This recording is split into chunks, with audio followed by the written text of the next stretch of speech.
Bab 423, tidak berhenti. Bai Xiaochun saat ini hanya berjarak sekitar 3.000 meter dari pintu keluar pengadilan oranye dengan api. Mempertimbangkan kecepatan yang dia mampu, hanya perlu sedikit usaha baginya untuk melanjutkan ke sidang kuning.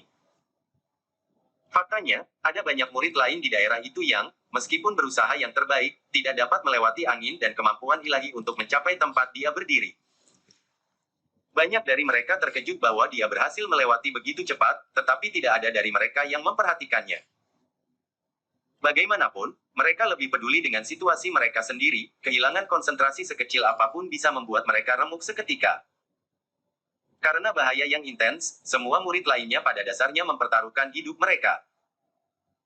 Kontras antara semua murid lainnya, dan Bai Xiaochun, yang hanya berdiri di sana menonton pertarungan golem batu, sangat jelas, dan beberapa pembudidaya di luar yang sedang mengawasinya terkejut. Apa yang salah dengan Bai Xiaochun ini? Dia tidak melakukan sesuatu yang sangat istimewa di bagian ini, tetapi dia melakukannya dengan sangat cepat. Kenapa dia tidak keluar begitu saja? Orang ini sangat luar biasa. Dia sudah berada di 10.000 teratas, dan begitu dia sampai di bagian kuning pelangi, dia akan langsung berada di 5.000 teratas. Apa yang dia lakukan hanya berdiri di sana. Sebagai pembudidaya di luar memandang, bingung, Bai Xiaochun masih berusaha memutuskan apa yang harus dilakukan. Ketika dia berdiri di sana, berbagai aspek kunci dari Living Mountain Incantation terkunci di dalam benaknya, dan dengan setiap detik yang berlalu, menjadi lebih jelas bahwa ini adalah kesempatan yang tidak mampu dia lewatkan. Sayangnya, akal ilahinya dibatasi dalam persidangan dengan api.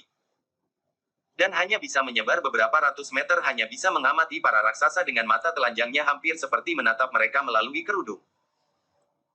Jika aku bisa sedikit lebih dekat, dan mengamati mereka dengan akal ilahi, maka aku cukup yakin aku bisa memahami golem batu ini dalam arti yang jauh lebih lengkap. Mata merah. Dia berjuang bolak-balik untuk waktu yang singkat sebelum menggertakkan giginya. Jika yang terburuk menjadi terburuk, aku bisa menggunakan liontin giok 7 warna untuk berteleportasi ke tempat yang aman. Dengan itu, dia bergerak, bukan menuju pintu keluar, tetapi ke arah yang berlawanan. Semua orang yang melihat langsung terkejut, tetapi sebelum ada orang yang bahkan sempat berteriak kaget, Bai Xiaochun menjadi seberkas cahaya yang melaju cepat di tanah percobaan oranye dengan api. Semua pembudidaya lain dalam persidangan dengan api memandang dengan mata lebar. Apa yang dia lakukan? Pada saat yang sama, Bai Xiaochun menembak, menuju langsung ke arah golem batu, dan kemudian, mempertahankan kecepatannya yang luar biasa, dia mulai terbang menaiki kaki-kaki yang terdekat. Dari kejauhan, Bai Xiaochun tampak seperti bak kecil dibandingkan dengan golem batu yang sangat besar. Namun, dia sangat lincah, dan dengan cepat bergegas dan melompat ke punggung raksasa itu. Akhirnya, ia mencapai sesuatu yang sumpek di mana, terlepas dari pergerakan raksasa itu, ia bisa tenang dengan bersila dan mengirim akal ilahi untuk mengamati raksasa itu. Pada titik ini, semua orang terengah-engah, baik para kultivator dalam percobaan dengan api, dan penonton di luar menonton acara bermain di layar yang diproyeksikan. Dia melompat ke raksasa itu sendiri. Apakah Bai Xiaochun ini gila? Tunggu, apakah dia akan mulai berlatih kultivasi? Surga, apa yang dia pikirkan? Kebanyakan orang berusaha keluar dari tempat itu secepat mungkin. Tetapi dia benar-benar mundur, dan sekarang melangkah lebih jauh untuk berlatih kultivasi. Ini adalah uji coba dengan api, bukan tempat untuk kultivasi. Tindakan Bai Xiaochun menyebabkan kehebohan besar di dalam dan di luar persidangan dengan api. Sementara itu, bintang Zhao Yidong bukan lagi subjek yang banyak diperhatikan. Tindakan Bai Xiaochun, terlepas dari kenyataan bahwa ia hanya berada di pengadilan oranye dengan api, mengarah ke kejutan yang mendalam di antara para penonton. Seiring berjalannya waktu, berita terus menyebar melalui para pembudidaya sekte polaritas langit berbintang langit, dan bahkan lebih banyak orang mulai memperhatikan apa yang terjadi. Sedangkan untuk Song Ke, dia berada di tengah-tengah sesi meditasi, ketika tiba-tiba tas tangannya mulai bergetar. Membuka matanya, dia mengeluarkan slip giok dari dalam yang memiliki pesan pendek dari salah satu temannya. Setelah memindai, matanya melebar, dan dia berdiri. Bai Xiaochun, tanpa ragu, dia bergegas keluar dari guanya yang abadi dan memandangi bagian oranye pelangi di atas. Setelah menemukan satu bintang yang sangat terang, ia fokus pada hal itu, dan beberapa saat kemudian, nama Bai Xiaochun muncul di kepalanya. Saat keributan di dunia luar menyebar, Bai Xiaochun berada di dalam persidangan dengan api, melakukan yang terbaik untuk tinggal di satu tempat di belakang raksasa. Menahan angin yang menjerit, ia mengirim naluri ilahinya mengalir keluar untuk mengamati struktur internal golem batu. Tidak ada tempat yang lebih cocok untuk mempelajari golem batu ini daripada posisi yang dia duduki. Untuk menyatu dengan gunung, gumamnya, kamu harus memahaminya dulu. Dengan itu, dia bangkit dan mulai memanjat lebih tinggi melalui celah-celah dan celah-celah di belakang golem batu. Sepanjang waktu, golem batu itu terlibat dalam pertempuran sengit dengan lawannya, berayun bolak-balik di tengah-tengah suara gemuruh surga yang menghancurkan bumi. Pada beberapa kesempatan, Bai Xiaochun hampir terlempar keluar dari permukaan golem batu, terutama setiap kali golem batu lainnya menghantamnya. Yang menyebabkan semua yang ada di sekitarnya bergetar hebat. Suatu kali, raksasa batu yang berlawanan menyerang dengan serangan kepalan tangan yang memanggil kemampuan ilahi, meninggalkan Bai Xiaochun batuk darah. Meskipun relatif tersembunyi di antara celah-celah di punggung raksasa itu, ia masih merasa seolah-olah organ-organ dalamnya bergetar pada titik kehancuran. Namun, tekad memenuhi matanya. Mengencangkan cengkeramannya di permukaan berbatu, dia sekali lagi mengirim akal ilahi untuk memahami lebih lanjut tentang golem batu. Semua orang yang menonton adegan itu terengah-engah, dan bahkan dua raksasa batu pun memperhatikannya. Namun, selain sinar aneh yang muncul di mata mereka tidak melakukan apa-apa, dan terus bertarung. Sementara itu, di lokasi lain di Myriad Star Rainbow, di luar Ravine of Endless Mountains, Stone Mountain duduk bersila di atas batu hitam kehijauan yang sama.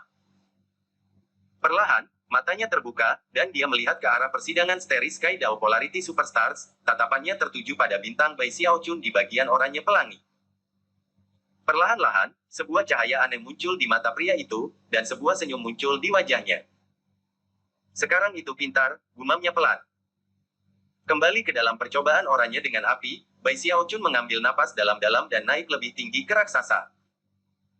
Pada saat ini, dia memiliki pemahaman yang cukup menyeluruh tentang susunan internal makhluk batu yang sangat besar, kecuali kepalanya. Tentu saja, itu adalah area yang paling berbahaya.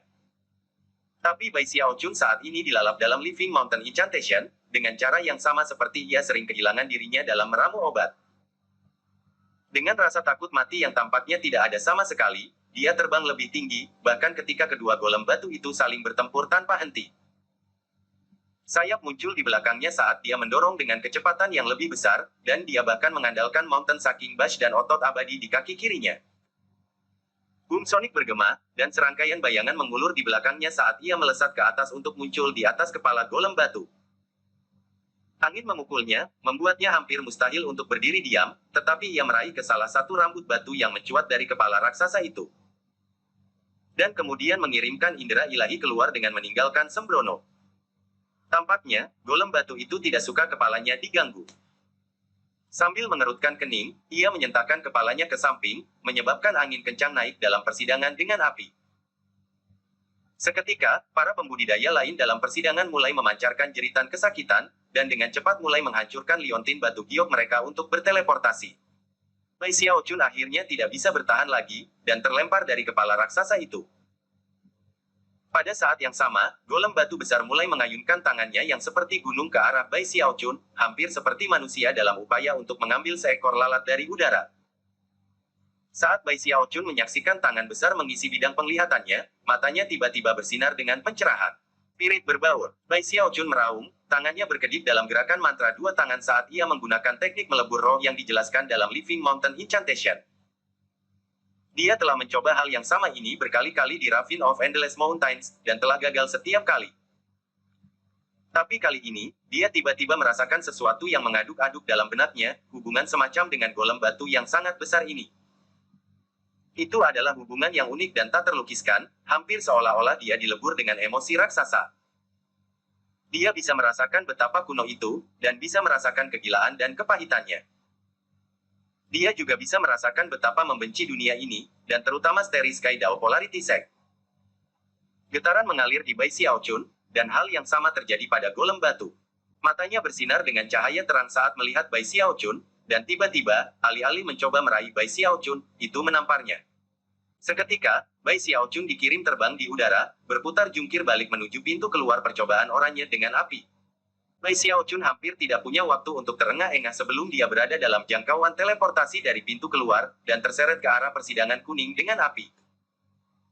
Beberapa saat sebelum dia menghilang, dia melihat ke belakang untuk melihat kedua raksasa batu berdiri di sana menatapnya.